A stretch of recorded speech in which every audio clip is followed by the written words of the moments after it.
Hello guys, তো দেখো আমি কোথায় যাচ্ছি। আমি যাচ্ছি আমার বাপের বাড়িতে। তো দেখো আমার বাপের বাড়ি যাইতে কতক্ষণ লাগে আর ততক্ষণ দেখতে থাকো আমি কোথায় কোথায় যাচ্ছি। এই যে দেখো আমি জিরানপুরে এসে গেছি। এখন আমি গাড়ির জন্য অপেক্ষা করছি, কতক্ষণে গাড়ি আসবে। রোদ্রুর মধ্যে দাঁড়ায় আছি, দাঁড়ায় থাকতে থাকতে আর ভাল লাগছে না। কতক্ষণই যে গাড়ি আসবে, গাড়ির জন্য এতক্ষণ থেকে অপেক্ষা করছি, গাড়ি আসছে না। কখন সে গাড়ি আসবে। ফাইনালি গাড়ি চলে আসছে। তো দেখো এখন আমি গাড়িতে চড়ে চলে যাব। তো দেখো গাড়িতে কত সময় লাগে গাড়িতে যেতে।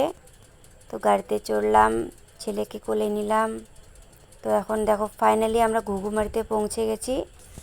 তো ঘুঘুমারিতে নাইমিয়া ফির আরও গাড়ির জন্য অপেক্ষা করি। গাড়ি ফাইনালি ঘুঘুমারিতেও পেয়ে গেছি। তো এখন আমরা যাচ্ছি পশারিহাটের ওইদিকে। তো দেখো ফাইনালি আমরা ওখান থেকে গাড়ির থেকে নামে গেছি। তো এখন আমার বাড়ির থেকে অনেকটা পথ হেঁটে যেতে হয়। তা আমি বাড়ির থেকে মানে বাজার থেকে হেঁটে যাচ্ছি বাড়ির দিকে। তো দেখো এই যে আমার বাড়ির রাস্তা এটা। তো আমি হেঁটে হেঁটে যাচ্ছি বাড়ির ওখানে। বাড়িতে তো মা বাবা কেউ নেই, তো আমার কাকি আছে, আমার বোনও আছে, আমার ভাই আছে। তো আমি যাচ্ছি দেখো। হাঁটতে হাঁটতে পা ব্যথা হয়ে যায়, তবু হাঁটতে হয়। কী করি, যাব তো বাপের বাড়িতে।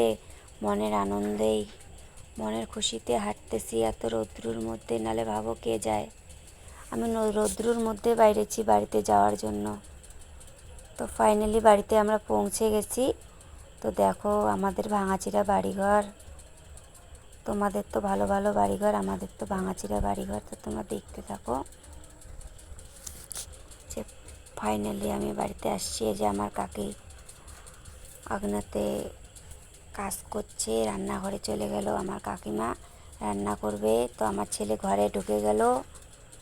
তো ফাইনালি আমিও ঘরে যাচ্ছি। তো এখন ঠিক আছে, টাটা। রানী মনের কথা রয় না যে আর মন